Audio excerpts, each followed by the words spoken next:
Oke, Assalamualaikum warahmatullahi wabarakatuh. Sampai ketemu lagi di pertemuan keempat di mata kuliah perencanaan pabrik. Oke, saya langsung ajukan presentasi ke arah perancangan produk. Nanti kita harus mengkaji aspek-aspek fungsi dari produk yang akan kita buat. Jadi adalah suatu desain produk yang baik yang harus sanggup berfungsi sesuai dengan kehendak dari pelanggan. Jadi kalau orang industri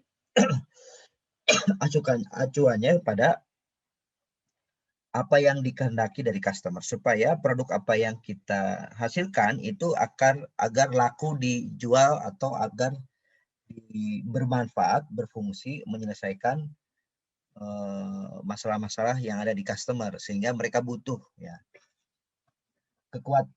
Kita akan kaji bahwa produk itu kekuatannya bagaimana, daya tahannya ataupun produk dan komponen-komponen harus benar-benar dipertimbangkan supaya fungsi produk yang akan kita hasilkan bisa bermanfaat ya bagi orang lain. Aspek berikutnya adalah aspek fungsi dari secara desain fungsional. Yang kedua adalah aspek kemudahan untuk bisa dibuat atau design for making. Jadi kita memperhatikan tergantung kesanggupan kita. Kita mendesain sebuah produk sesuatu yang mungkin kita bisa bikin. Kalau nggak bisa kita bikin, ya nggak perlu harus capek-capek buat. Kita beli aja produknya, part of komponen itu di orang lain atau yang sudah ada disediakan di pasaran. Aspek kemudahan adalah suatu produk akan menentukan tingkat teknologi yang diperlukan untuk membuatnya, memanufakturingnya atau membuatnya, sehingga pemilihan bahan baku sampai ke peralatan pembantu, termasuk jig and fixture, harus pula diperhatikan benar-benar. Jadi untuk kemudahan. Jadi kita merancang produk juga perlu memperhatikan teknologinya dan ketersediaannya.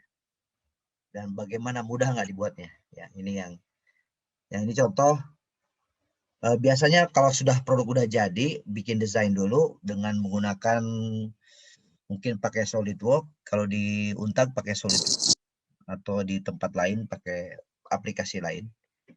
Nanti kita buat produknya. Setelah itu baru kita pretelin. Ya, ini kayak gini nih, ada berapa banyak, bootnya ada berapa. Ini kita harus pretelin atau disebut dengan struktur of product strukturnya. Struktur produknya itu nanti kita pretelin produk-produk mana yang kita bisa buat sendiri, produk mana yang cukup kita beli dari luar, dari pasar yang sudah ada.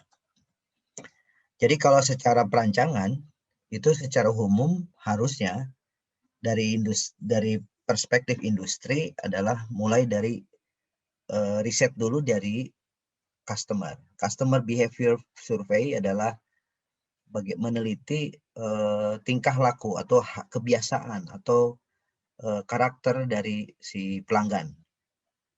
Setelah kita tahu, oh berarti pelanggan butuhnya seperti A, seperti B, kemampuan membayarnya di antara sekian, dan apa yang kebutuhan apa sih mereka yang kita unggulkan, yang mereka inginkan. Nah, itu diterjemahkan dari seluruh customer behavior tadi itu ke namanya QFD, Quality Function Deployment. Artinya apa? Dari keinginan si pelanggan akan kita terjemahkan menjadi teknologi, bahan baku, ataupun tata cara, metode apa yang harus dilakukan supaya keinginan dari pelanggan itu dipenuhi. Itu digambarkan ke dalam sebuah ruangan atau bisa dikatakan grafik atau tabel namanya QFD, Quality Function Deployment. Nanti akan dijelaskan detail pada mata kuliah tata letak pabrik. Setelah di QFD ini, baru kita mencoba untuk mendesain Desain produk itu ya mulai perancangannya itu mulai menggunakan tadi metode pakai SolidWorks, pakai aplikasi-aplikasi lain ya, AutoCAD itu bisa kita lakukan. Dan itu desainingnya bisa mulai dari desainnya secara keseluruhan, kemudian dibagi berapa kelompok, setelah itu beri kelompok, baru kita pecah lagi setiap komponen-komponen itu kita desainin. Memang membuat designing ini butuh teamwork, butuh orang-orang yang pandai atau membuat desain ini. Contoh kita misalnya membuat suatu produk ide secara keseluruhan, mulai dari desain secara bentuk dari luar, terus baru kita pretelin lagi, baru ada tim-tim khusus yang mengerjakan dari desain-desain sampai ke desain spare part-nya. Spare part apa yang harus diperlukan, ada teamwork ya. Nah, setelah itu dari sekian banyak ini baru kita bentar. Baru kita butuhkan designing ini adalah menjabarkan ke dalam bentuk bill of material. Bill of material itu semacam tabel di mana di antaranya adalah semacam spesifikasi dari setiap spare part itu. Nah, spare part itu termasuk berapa jumlahnya dan begitu pula dengan keputusan untuk membeli dan membeli atau membuat sebuah produk ya. Nah, ini adalah contoh dari bill of material. Ini adalah nomor komponen, nama komponen, jumlah unitnya, bahan bakunya dari apa, dimensinya apa, baru keterangan buat atau membeli. Dari sini baru kita bisa melakukan estimasi biaya dari sini. Itu kira-kira dari bill of material perancangan. Nanti kita akan detail lagi pada saat nanti di tata letak pabrik ya. Dan seterusnya, nah kita nanti kita tidak akan menyentuh dari tata letak pabrik, proses industri. Jadi pengadaan material ini langsung kita ke arah lanjut. Jadi hal-hal yang tidak dikerjakan atau diterangkan di dalam tata letak pabrik akan diterangkan di perencanaan pabrik. Oke.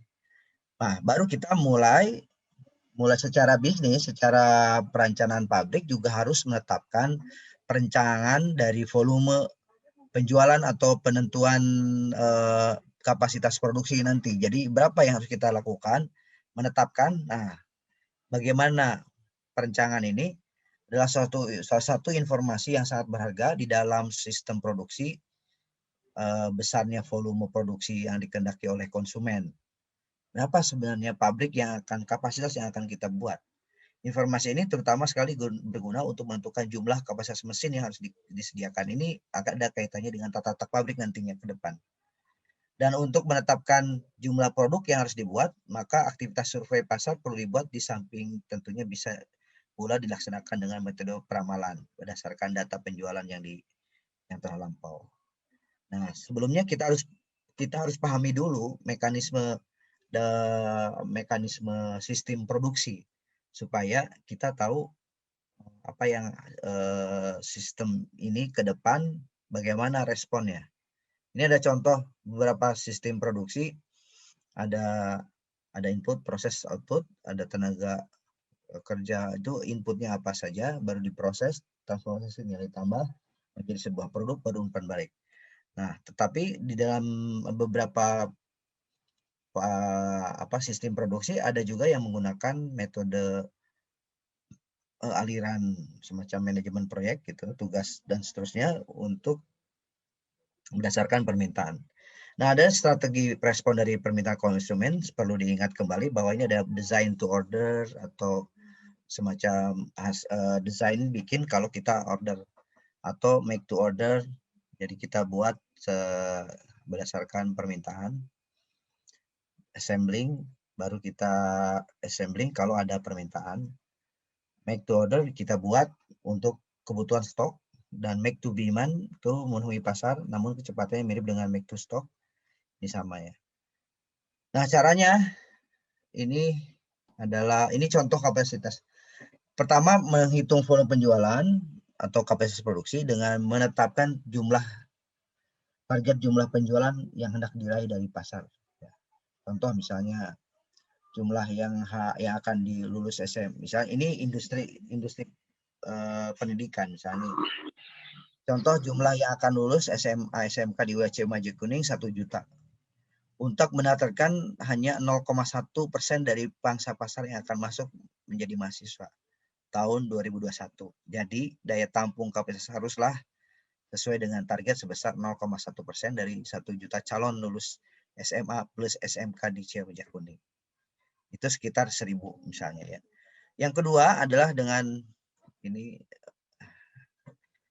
menetapkan target penjualan berdasarkan ramalan penjualan dari data sebelumnya. Atau kalau di dalam contoh misalnya jumlah yang mendaftar di kampus Untak per tahun adalah tahun 2017 sebesar 1.000 orang. Selalu meningkat sekitar 100 orang dari jumlah yang masuk pada tahun sebelumnya. Jadi untuk tahun 2001 diramalkan sebesar 1.400 mahasiswa.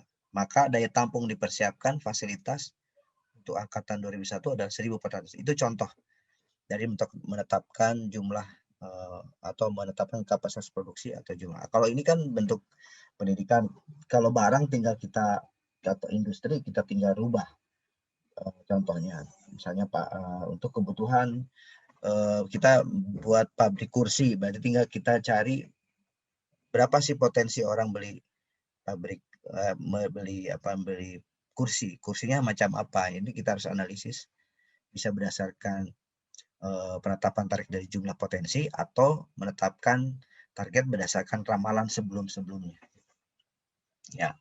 Yang terakhir adalah menetapkan kapasitas dengan target pangsa pasar dan ramalan. Jadi kita gabung antara target pangsa pasar dengan diramalkan data sebelumnya. Ya. Nah itu kira-kira dari mulai tadi bagaimana kita merancang sebuah produk secara sekilas. Nanti detailnya kita akan jelaskan di tata letak pabrik. Dari customer behavior, KFD, desain produk, baru bill of material. Dari bill of material kita tetapkan kira-kira jumlah penjualan, jumlah volume kapasitas produksi itu berapa, itu sama dengan kira-kira jumlah penjualan. Nah, jumlah penjualan tentunya akan berpengaruh pada jumlah dari setiap, misalnya kalau satu produk butuh 2 mur atau 2 ban, nah berarti kalau ternyata ditambahkan nanti kapasitas produksinya ada 1.000 ya, dikali 2 ban itu untuk 1.000 untuk masuk, apakah kita bikin sendiri atau kita butuh suplai dari luar ya. Perencanaan penjualan tadi ya. Terus kemudian sekarang setelah kita tahu itu baru kita rancang kira-kira produksi itu proses produksinya bagaimana dan lokasinya pabrik di mana. Aspek teknis penentuan lokasi itu pasar, transport, bahan mentah, tenaga kerja, sumber daya, utility, keadaan tanah, pembuangan limbah dan sebagainya, itu yang harus kita tetapkan lokasinya.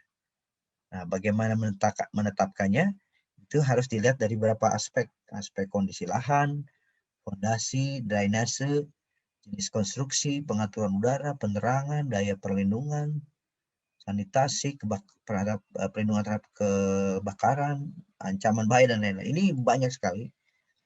Yang berikutnya alat analisisnya kita bisa lakukan dengan metode kualitatif. Diperlukan orang untuk menilai faktor-faktor berpengaruh terhadap pemilihan lokasi. Memang sangat subjektif ya, tapi bisa kita lakukan ya. Diperlukan beberapa orang dengan data yang cukup untuk mengeliminir subjektivitas hasil keputusannya. Contoh misalnya gini, terpilih 3 lokasi, Malang Selatan, Gersik, dan Tumpang. Ketiga tersebut dinilai mengenai potensi bahan baku, tenaga kerja, sarana transportasi, seperti ini. Jadi Malang misalnya faktor-faktor 1 adalah potensi bahan baku, dekat nggak, nilainya kasih 5. Kalau yang kedua adalah tenaga kerja, banyak nggak tenaga kerja untuk supply di sana, ya, sesuai yang dibutuhkan. Terus ketiga adalah transportasi, accessibility dari transportasi ke arah Malang ini untuk ekspor itu mudah nggak ini. Gersik berapa nilainya. Nah, terus sampai akhirnya menemukan mana yang paling besar nilai dari analisa dari pemilihan lokasi tersebut. Nah, dari data di atas disimpulkan yang dipilih adalah tumpang dengan asumsi 3 faktor mempunyai penting yang tidak sama, yang sama. Bahan baku sangat penting maka berbobot 40. Nah, nih kasusnya adalah di sini kasih satu bobot di mana kita menetapkan kasih bobot yang bahan baku, contoh ya bebas sih kalau ngasih bobotnya bebas, tergantung kebijakan atau tergantung kita. Bahan baku itu lebih penting misalnya 40, transportasi kerja 30, transportasi 20. Nah, ini dikali aja dari nilai yang tadi itu ya, dikali bobot tadi, sehingga nilainya akan ini seperti ini, jadi 310 400. Ya, tetap saja yang tumpang menjadi satu faktor penetapan pilihan. Alat analisis yang lain itu secara kuantitatif, metode analisis biayanya, berapa biaya tetap dan biaya variabel untuk pemilihan alternatif dari 3 lokasi tersebut. Misalnya biaya tetap, kira-kira berapa untuk biaya yang keluar sebelum dan selama proyek berlangsung. Terus biaya variabelnya berapa? Biaya operasionalnya, listriknya, orangnya, jumlah tenaga kerjanya, nah, jumlah lain-lain operasional. Apakah mendekati nanti kita akan lihat mana yang kira-kira efisien ya secara kuantitatif. Nanti kita bisa lihat berapa total biaya tetapnya. Nah, berapa total biaya tetap di lokasi A. Biaya total biaya itulah artinya biaya tetap sama biaya variabel, dengan misalnya tetapkan per hari kasih 1000 atau 1000 pieces misalnya, atau berapapun, itu kita hitung biaya tetap sama biaya variabel. Nah, biaya variabel itu biaya operasional. Jadi biaya variabel itu termasuk dalamnya bahan baku, tenaga kerja, dan yang lain-lain ya. Nah, kalau biaya tetap itu misalnya biaya gaji SDM, biaya bangunan, biaya yang tidak tergantung pada jumlahnya produk yang keluar. Kalau jumlah produk yang keluar, penentuan biayanya berdasarkan jumlah produk yang keluar adalah kayak semacam bahan baku yang dipakai, pasti semakin banyak semakin meningkat biayanya, semakin biaya lokasi. Nah, kita tetapkan mana titik mana yang antara beban quality terhadap biayanya sangat tinggi ya. Kalau misalnya itu volume produksi, nanti dicari biaya lokasi A sama biaya lokasi B DCC mana yang paling lebih murah, terutama garisnya ya, garis antara quality dan biayanya semakin meningkat, mana yang paling lebih murah ya. Nah, penentuan luas produksi itu sangat ditentukan oleh sejauh mana market share yang akan diraih, seperti yang tadi. Menentukan market share harus diikuti dengan kegiatan survei mengenai jumlah, jenis produk yang telah ada, atau kualitas yang dikehendaki. Contoh misalnya permen buah, pertanyaannya harus dijawab dari permen yang konsumsi apa di pasar sudah ada, dan bagaimana kualitas dan harganya itu kira-kira. Nah, ini adalah konsep marginal cost dan marginal revenue, adalah kita melihat dari perbandingan antara volume produksi dengan ongkos. Ya, ini ada per unitnya dan marginal cost-nya. Mana yang akan kita lihat terhadap volume. Kemudian daur proses, ada dua jalur proses yang dikenal, yaitu proses kontinu sama terputus-putus. Kalau kontinu itu kayak industri semen, industri minyak, itu kan terus menerus, jadi si mesin yang berjalan. Nah, kalau terputus-putus kayak bikin manufaktur ya, terputus-putus, jadi produksi ini nanti dia ada proses assembling, proses apa, itu adalah terputus-putus atau batch proses.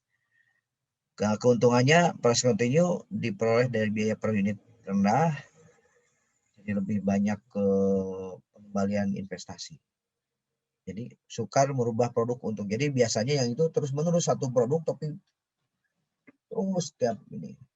Bila alat rusak langsung drop. Nah itu yang jadi tingkat produksinya sukar berubah. Nah kalau proses terputus adalah fleksibel terhadap perubahan. Mesin bersifat general purpose, jadi hal-hal yang umum bisa diganti. Kemudian proses produksi tidak mudah diberhenti. Kerugiannya tenaga kerja relatif banyak karena pasti akan banyak resource, tapi kita bisa menggunakan alat-alat otomatis yang perlu kita lakukan bisa menghasilkan produk-produk inovasi sebenarnya untuk mengganti tenaga kerja. Tingkat investasi sangat besar karena banyak investasi atau produk-produk yang bisa fleksibel ya. Pendekatan BIP, Big Event Point. Pendekatan ini lebih berhati-hati menentukan luas produksi minimal terletak pada luas produksi pada saat perusahaan tidak untung dan tidak rugi. Itu BIP. Jadi hal ini dikatakan bahwa luas produksi minimal berada pada titik BIP. Sehingga memperhatikan uang tunai yang ada di dalam kas. Jadi intinya sebenarnya pendekatan BIP adalah sudah ditetapkan break even point itu pada saat si uang pengembalian modal sama ini juga BIP-nya titik tidak untung dan tidak rugi. Ya, ini misalnya kita punya industri harus ketahui bahwa BIP-nya pada saat berapa tahun, 3 tahun, ataupun nanti didasarkan pada tahap 3 tahun itu berapa jumlah BIP-nya, berapa produksinya rata-rata. Nah, nanti kita akan bahas lagi mengenai BIP, itu harusnya bidangnya lebih ke nanti ke ekonomi, ke manajemen industrinya ya. Cuma kita mengenalkan saja di sini. Nah, untuk meramukan program linear digunakan untuk menengah yang menghasilkan lebih dari satu jenis, memproduksi 2 jenis menggunakan metode garis, lebih dari 1 jenis menggunakan metode simplex. Ini adalah metode peramalan untuk mengukur ini apa, menentukan tepat ya. Kemudian layout untuk meningkatkan efisiensi kerja perlu dibagi jadi 2, misalnya grup layout adalah area mesin sejenis dijadikan 1 ya. Setiap komponen diselesaikan dalam area spesialisasi diatur secara berurutan. Tapi kalau juga layout tetap, jadi layoutnya tetap, misalnya grup misalnya mesin. Nah ini contoh dari fix layout ini kayak bikin apa, industri yang besar-besar kayak pesawat terbang, kapal, itu kan si pabrik ininya si diam ya, pabrik si produknya diam, tapi yang mendatang adalah beberapa mesin dan sebagainya itu mendekati. Grup layout dan grup layout sama layout tetap itu berbeda ya. Ya, jadi bisa juga kombinasi. Kalau di pabrik pesawat terbang di Bandung itu gabungan, ada grup layout juga ada, tapi layout tetap juga ada. Bahan baku menyusun hasil olahan berupa dari bisa juga dari hasil pertanian, peternakan, perikanan ataupun pertambangan misalnya.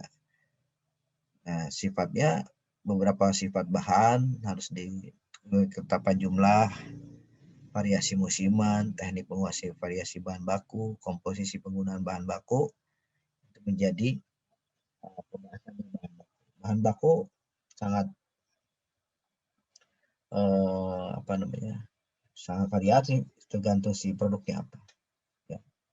Ini kemudian baru ke proses perawatan, tata letaknya itu ya, flow nanti lebih detailnya di sana di letak pabrik ya. Perencanaan pemilihan proses, pertimbangan pemilihan proses, daur prosesnya, daftar alir, flow chart, flow proses chartnya, unsur kuantitatif, kualitatif, dan lain sebagainya. Ini sebenarnya nggak terlalu harus dibahas karena akan dibahas di perencanaan tata letak. Kita proses. Nah itu kira-kira presentasi mengenai atau mata kuliah mengenai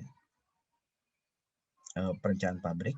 Ini kebetulan memang di dalam proses ini kita tidak terlalu bahas mengenai bagaimana pembangunan industrinya, tapi sistem ekosistem dari sebuah industri itu di luarannya kita akan bahas di perencanaan pabrik.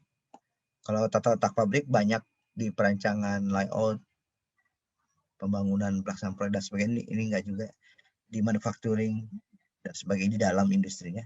Tetapi nanti kita akan bahas lebih banyak setelah ini akan bahas penyediaan energi, penyediaan SDM, pengadaan material, distribusi, ya, supply chain, sales management, sales marketing, dan sebagainya. Nanti ujung-ujungnya nanti inginnya adalah bahwa perencanaan pabrik kalian bisa menyusun semacam proposal atau bisnis plan pabriknya. Perencanaan pabriknya seperti apa. Kalau tata letak pabrik mungkin beda soal karena ini terkait lebih kepada tata letak lebih detailnya. Desain design detail engineering. Nah, kalau ini lebih mungkin kepada saat kita mengajukan proposal atau mengajukan ke bank ataupun bisa juga kita mengajukan untuk kepada investor. Nanti kita akan bahas lebih ke perencanaan keuangan dan sebagainya. Ini ya, oke, ada pertanyaan sebelum kita akhiri? Ada pertanyaan dari yang lain? Halo? Ada pertanyaan? Wah, pada ngilangin kayaknya Naruto. Mungkin tidak, Pak. Oh, tidak ya. Oke. Kirain Naruto. Oh. Ya kalau gitu mungkin sampai di sini dulu mata kuliah perencanaan pabrik. Nanti sebenarnya ujung output dari perencanaan pabrik ini kalian sudah terbayang kira-kira kalau kalian mau bikin industri apa sih yang harus kita lakukan dan kira-kira proposalnya seperti apa. Semacam nanti ujungnya ada bisnis plan ya. Oke. Jadi ini cocok bagi mau wirausaha, bikin pabrik sendiri, monggo silahkan. Terima kasih. Wassalamualaikum warahmatullahi wabarakatuh. Waalaikumsalam warahmatullahi wabarakatuh.